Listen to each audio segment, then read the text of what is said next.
This lesson is graphing linear equations in two variables, and you'll notice that I kind of went a little crazy with my asterisks there, like my little stars, because this is a very, very, very important concept. So of all the videos that we've seen so far, this is one that you maybe want to bookmark or just kind of file away if you need a refresher on this. Okay, because the concepts that we're going to get into in this lesson are going to be absolutely essential to everything else that you do in Algebra 1 and beyond. So you want to make sure that you are paying attention and not sleeping on the job here. All right, so I want to start with the idea of a solution. And we've talked about this earlier. That was weird. We've talked about this earlier where a solution is the value of the variable that makes an equation true. And so earlier in this course, you might have had an equation like this, where you have 2x plus 1 equals 5, and you might be asked, is x equal to a solution? And we did this actually before we went through how to solve it. And the way you would check to see if x equals 2 is a solution is you would plug 2 in. So you'd plug that in for the x. 2 times 2 is 4. 4 plus 1 is 5. And you end up with a true statement. And so you would answer that question yes. Yes, x equals 2 is a solution. If you plugged in, say, 3 into the equation, then you would end up with what's called a false statement, and the answer is no. And the idea behind that is this, that the solutions, we'll just kind of pluralize it if needed, are the values of the variables that make an equation true. Pause the video, write that down, memorize it, put it as your screensaver on your phone or whatever, your wallpaper, so that whenever you boot up your phone, like, you're gonna see this definition, okay? This is absolutely integral to everything.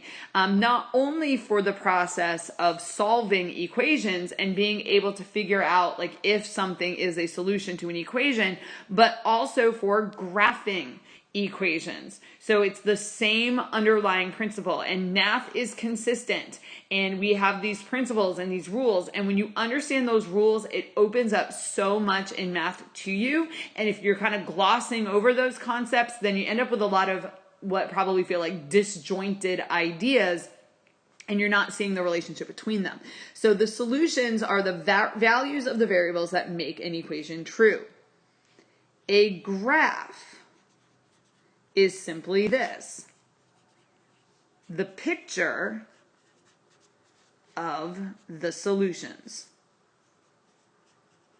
That is literally all a graph is. I define it this way in my Algebra 2 classes. A graph is the picture of the points that make the equation true. And if you've got a handle on that idea, you can graph anything. So here's where it gets a little weird, okay? So you know that we're building onto our knowledge base. So we've covered this idea where there's only one variable. So you've got an x. Now maybe there's more than one x, but there's only ever just an x. So we've covered stuff like this, where you might have like an x on both sides, but in this case, there's still just the one variable, which is an x, which means that you can collect them on one side and eventually get that variable by itself. What we're gonna look at today is having two variables, hence the title of the lesson. Two variables. Okay, so suppose you had an equation that looked like this. Now we have two variables. We have an x and we have a y. And it's possible that in some cases you might have more than one x, in which case you can like collapse them or simplify them. But the idea is I do have two distinct variables. Here's the problem. There are actually an infinite number of values and like combinations of values that can make this true. So for example, if x is equal to 1, then you'll have a value of y that will go with it. So for instance, so now like the same principle holds. So let's say you were asked, is the point 1, 3 a solution for y equals 2x plus 1? Okay, so here's what you do. You know you have an x coordinate. X is equal to 1. You know you have a mess. You have a y coordinate. Y is equal to 3. And just like you did back here, where you're asked, is this a solution? And you plug it in and see if it's true, because math is consistent and our principles are the same, we actually do exactly the same thing. So I'm going to take the 3 and plug it in for the y right over there. So 3 is equal to 2. And now I have 1 for the x, so I'm going to substitute in the 1 and then simplify it. So 2 times 1 is 2, 2 plus 1 is 3, that is true, and so our answer is yes. Yes, the point 1, 3 is a solution for that equation. So notice how the skills build. This is why it's so important to understand what substitution is. So go back, like way back to like chapter 1 or unit 1 in this lesson series, where you would like plug the numbers in and just work on the simplifying. And then we work on the order of operations and how you deal with like different kinds of numbers that you could plug in. And now like we just have these governing principles that just extend to the next thing. So if it works for one variable, it also works for multiple variables. It works for as many variables as you want to have. The problems get messier after that. So here's how we would go about graphing. Okay, and we're graphing linear equations, and we haven't really studied like things that aren't linear. In Algebra 1, we'll get to at least one other family of functions that, sorry, I just tossed some vocab out there because we haven't talked about what a function is. But, a family of equations or a set of equations that isn't a line. But for now, I want you to think of this, okay? If the equation takes that form, then it's a line. And just as an example, if you saw like 2x plus 3y equals 6, okay? If you were to graph this, it would be a line. And this is the other really common form, okay? So if it looks like this, it is a line. How do you know? And here's an example. Okay, so this is an example of what it would look like.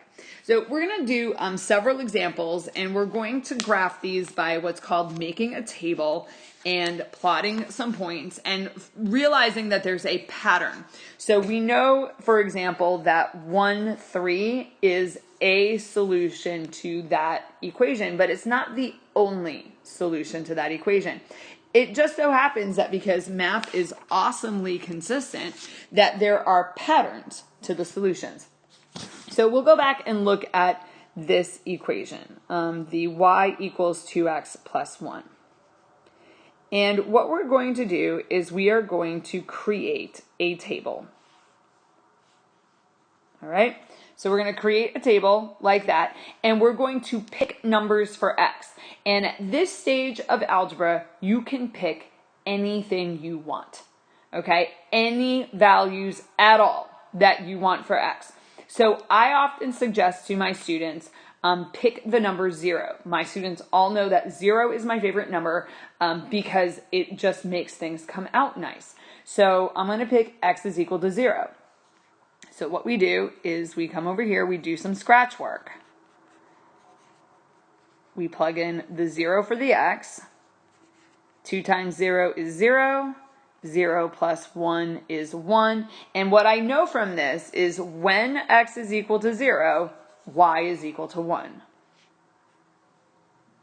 And now I pick another number. We'll pick a 1.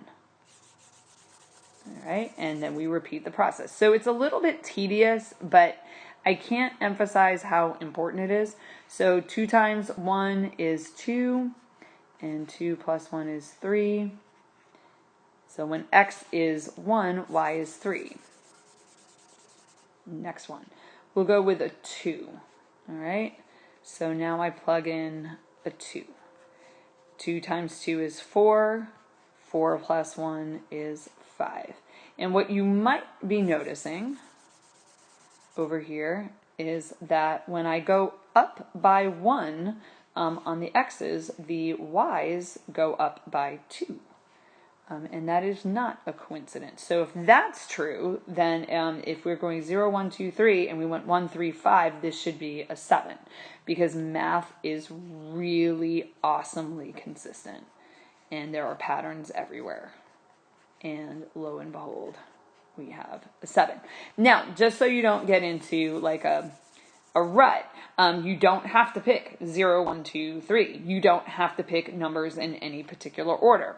So I'm going to extend my table, and just for fun, I'm going to pick -1. And I'm also going to pick 0.5. Just to emphasize that these do not have to go in order, and you can really truly pick anything you want. So when we have, sorry, I forgot the 2 there. So we have 2 times -1 is -2, and -2 plus 1 is -1. And then the last one, we have a decimal. And typically you don't pick decimals. Like, I'm not going to encourage you to pick decimals. I just want you to be aware that you can. So 2 times 1/2 is 1, and 1 plus 1 is 2. Okay? So once you've made this table, then you go to the stage where you plot the points. And so I'm going to put some nice coordinate grid on my screen here, and we're going to go ahead and plot these. So this right here is the point 0, 1. Okay, so you go over 0 on the x and up 1 on the y. So we have that point right there. Next point is the point 1, 3. So I'm going to go right 1 and up 1, 2, 3. Next point is the point 2, 5. So over 2, up 1, 2, 3, 4, 5. And what you notice is not only is there a pattern in the numbers, but there is a pattern in where those points are appearing on the coordinate plane. They're not like randomly scattered around. Next one is 3, 7. 1, 2, 3, 4, 5, 6, 7. And that pattern continues. And what you'll notice is that they seem to be in a straight line there. So next one is -1, -1. And notice the pattern continues. So just because I went out of order on my table, it didn't break the pattern that we're seeing in the graph.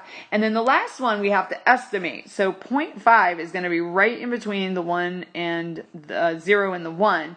And I'm going to go up 2. So I'm going to go up to right about there. And what you'll notice is even though I had to estimate where that point was, it still falls in line. So one of the huge advantages to graphing over an equation and over a table is that a graph can help you see what a pattern looks like. And if the numbers are all jumbled up on the table, then when you go to graph them, the graph will make the pattern apparent. And then part of the goal in Algebra 1 is you start to learn how to look at the equation and immediately know what that pattern is going to look like. Now, this is the first problem we've done, so we're not there. So here's the deal. I have all these beautiful points over here, but these are not the only points that I could have picked. I could have picked 0.2 or 2.25 or 10 or 12 or whatever. And for whatever values I could have picked to put into that x column, there would be a y value that would go with it, and that y value would place that point on this line somewhere. And so what we have here is actually an infinite number of points that could fill in that line. So we don't want to make a table that big, and we sure as heck don't want to be like dot, dot, dot, dot, dot, dot, because that's silly. So what we do is once we have enough points to know where the line is, we go ahead and fill it in with a solid line.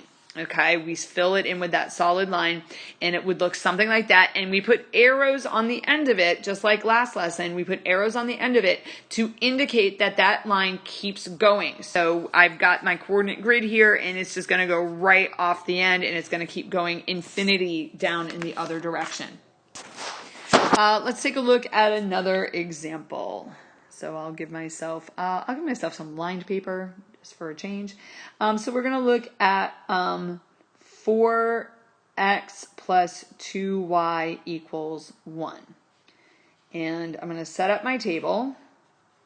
And I'm just going to start picking some values for x.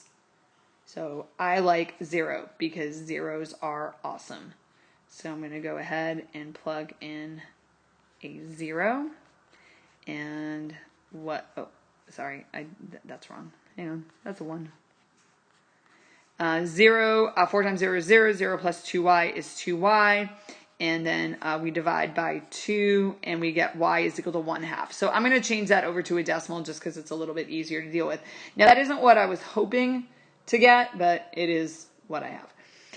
Now, something else that you can do that sometimes works well is you could go ahead and pick a 0 for the y because zeros are really nice. Now, when we get to more advanced graphs, you can't always do that, but for lines, you actually can.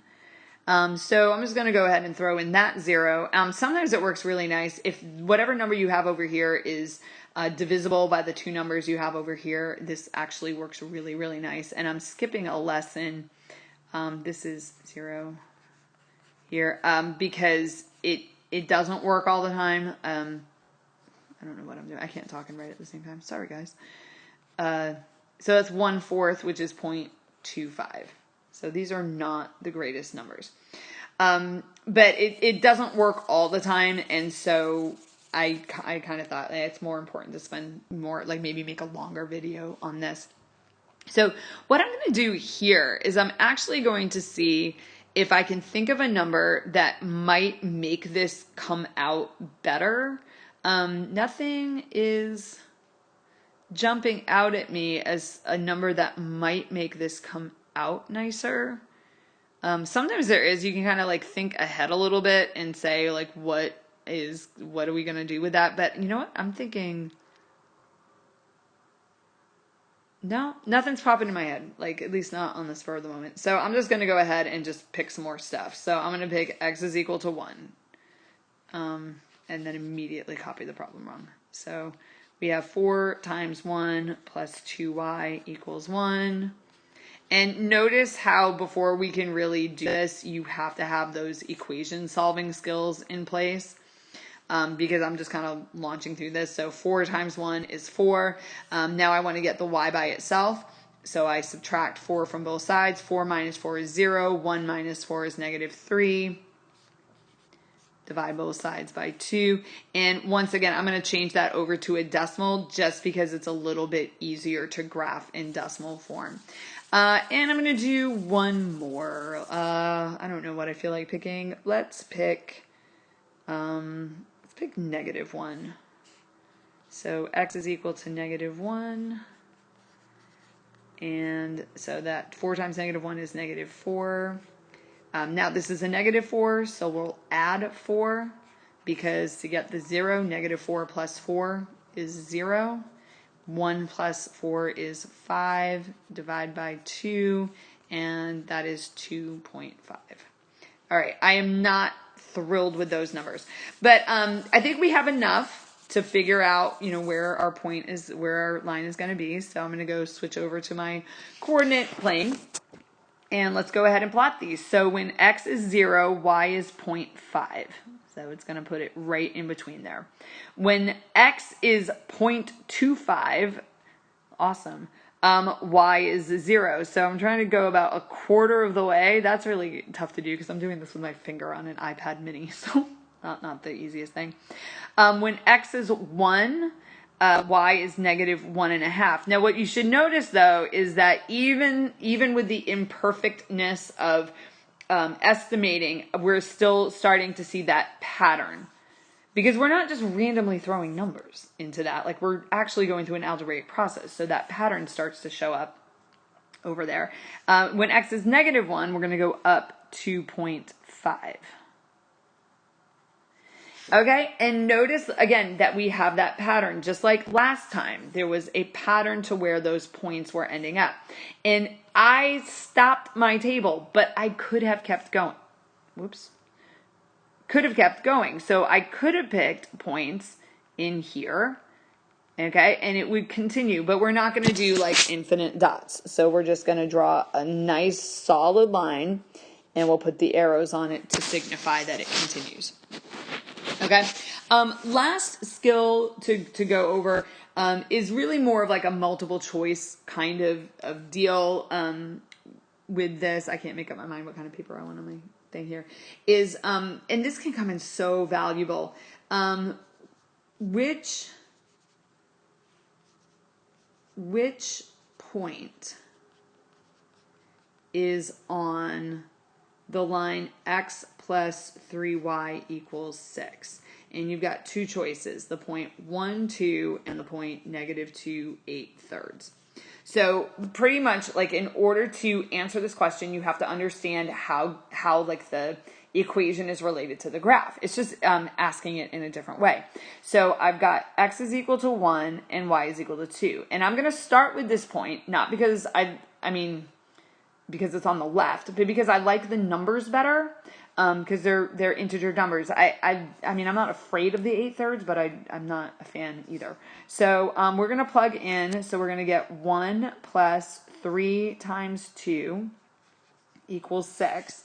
1 plus 3 times 2 is 6, and then we get 7 equals 6, and that is false. And so the answer is no. That point is not on the line. Okay, it's a point, but it's like off to the side. It's not a point that's on the line because the graph is the picture of the points that make the equation true. So I'm guessing probably this other one is. So -2 plus 3 times 8/3 is equal to 6. 3 times 8/3, that's 3 over 1 times 8 over 3, which is 24 over 3, which is 8. Okay, you could also just say, oh, look, those 3's cancel out. So we have -2 plus 8 is equal to 6. 6 is equal to 6. That is true. And so our answer for that one is yes. That point is on the line. So hopefully you were able to follow this, and what you really, really, really need to do is practice. So if you're tempted to just kind of jump over the practice part because it's just not that much fun, I understand it, but you need to practice it. Like this concept, remember I like quintuple started. So it's really, really important that you practice with this and let this skill sink in. So I'm going to give you several problems to practice on, and don't be afraid to seek out more examples online or from your teacher or wherever you can get practice problems. You need to practice this one a lot. Okay, so for the first one, I want you to find 3 solutions for that equation. You do not have to graph them, just find 3 solutions. For the next 5, you are to graph. Y equals -x plus 2, y equals -4x plus 5, y equals -2, and then in parentheses, x plus 3, that's a little bit messy there.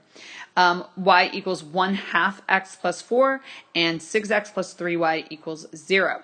So use a minimum of 3 points. So in my problems, like I did 4 points there, and I did 6 points there. The minimum you want to use is 3. There's actually a reason why teachers encourage 3. But try to use as many as needed to feel confident in the pattern. The concept is so radically important that it is worth it to slow down and just actually feel very confident in how you're doing this. And then unpause the video and I will walk you through the solutions in the last 5 minutes that we have. All right, let's talk through these solutions. So for the first one, your answers could be totally different from mine, but your work should look something like this, where you picked a value for x and then calculated the value for y, and then probably want to list it as an ordered pair. That's what I would do just for formality, but you don't really need to do that to get the concept. So I had 0, -4, 1, -2, and 2, 0. You might have different ones, and that's okay. When students are left to choose for themselves, most students will either pick 0, 1, and 2, or they'll pick x equals -1, x equals 0, and x equals 1. And so they'll opt to go with the -1 instead of the 2. But those tend to be just the easiest numbers to work with. It's not the time to like kind of show off and be like, oh, I can pick like really complicated numbers. I mean, I'm sure you can, but don't do it if you don't have to. So, so you could have similar ones, just as long as your process looks like this, then you should be okay. For this one, I picked 0, 1, and 2 because I kind of liked where those numbers were going. My graphs are a little messy, and that's because I'm really tired and I'm doing it on like a little iPad mini with my fingers. So like making the line straight is a bit of a challenge. But notice that like you should be able to clearly see where your dots are. Now the line is all of the points. Okay, remember the grading purposes. When you're presenting your work to a teacher for grading, they are often going to want to verify what exact points you were using, just as part of the grade to ensure that you came up with something valid and you didn't just like throw a line on a coordinate plane and got lucky with it. So while you are going to draw the line over it, you do want to make sure that your points are visible, just the points that you used to get the line. Okay, just for the teacher to be able to see what you did. Oh, and so your line should look like that. Now you might have different points. So you might have like this point, and this point, but when you connect those points, you should have the same line, and that's what the key is. This one here, again, I went with 0, 1, and 2. I'm going with the good thing. And again, make sure that you put arrows on the end of your line. Some of students get really lazy about that, but that table could go on for infinity. So you need to reflect the fact that your table could go on by putting those arrows on the end. Hopefully your line actually does go through all your points, but it should look something like that. And you can pause at any one of these graphs to compare it with your own and make sure that you have your graph in the right spot. This one, I actually went, so I started with 0 and 1 like I do, but I know what my graph does. So my graph is way down at the bottom of the coordinate plane down here. That is a stray mark, just there. Is way down at the bottom. And I didn't want to go off the bottom of the plane. So that's why I went 0, 1, and instead of going to 2, which I knew was going to drop me off the bottom there, I went to -3. And I was looking at the equation. I'm like, -3 plus 3 is going to give me 0. 0 is my favorite number because it's awesome. So that's why I kind of broke the pattern and went in a different direction. And you can certainly do that as well, kind of break that pattern so that your line, your points are going to be on a location on the coordinate plane where you're able to graph them. This one, you'll notice that I went with even numbers. So I went 0, I skipped over the 1 and went straight to the 2. And then instead of going to 3 or up to 4, I actually backpedaled to the -2 instead. And the reason I did that was to avoid decimals. And that's because I've been doing this for a million years. So I can look at the equation and I know, oh, that's going to like be a hot mess. So by going with even numbers, what happens is even numbers are going to multiply by the 1/2 nicely so that I don't get decimals. Can you get decimals? Sure. And you should have the same line, even if the point you have is like that point, okay? Because those are all valid points for graphing your line. But that's the reasoning behind why I picked the points that I picked. And then the last one, I went with 0, 1, and -1. This one I actually had scratch work over here and I like erased it. I got a warning saying this is the longest video I've done yet for this series. Just because it's so important and it's so exciting. Now, the reason why teachers will often recommend that you use at least 3 points is because you get 2 points that are enough to draw your line, and then the third point acts as a check point. So you get all 3 of them on a line. It builds confidence that you've done the problem correctly. If you get 2 points and then your third point is not in line with the first two, then at least one of those points is wrong. It's possible all of them are wrong, but we're not going to go there. But you know that you have some kind of a mistake if they don't all line up. So that third point acts as a checkpoint, which is why teachers will recommend that third point. So if you need to rewatch this, please do. Super important lesson. And I will see you in the next one.